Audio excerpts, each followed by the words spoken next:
Ito ang mga halaman na pampaswerte ngayong Chinese New Year 2025. Ang unang halaman ay ang tangerine o orange. Yes mga ka-jungle, kapag meron kayong mga halaman na orange sa inyong bakuran, nagsisimbolo ito ng gold, which is nagsisymbolizes ng wealth at abundance. Kapag meron daw kayo dito sa ating bahay, it's bring prosperity throughout the year. Kaya naman ugaliin na meron ito ngayong Chinese New Year. Ang sunod naman na halaman ang lucky bamboo. Ang lucky bamboo plant is a classic favorite sa mga indoor. So kapag meron daw kayo nito, ito yung mga blessing na matatanggap ninyo. For the truth, commitment, for love, for happiness, wealth, and longevity, for health and peace, for success, for togetherness, and for the wealth. Pwede nyo po itong ilagay sa mga living room at saka sa inyong mga workspace. Ang sunod naman na halaman ay ang ating jade plant. Isa po ito sa mga money plant.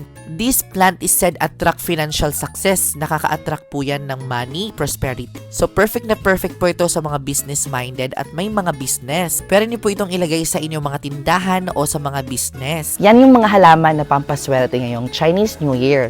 And I hope nagustuhan mo ang video na ito at i-share mo ang video na ito para swertehin kayo ngayong taon.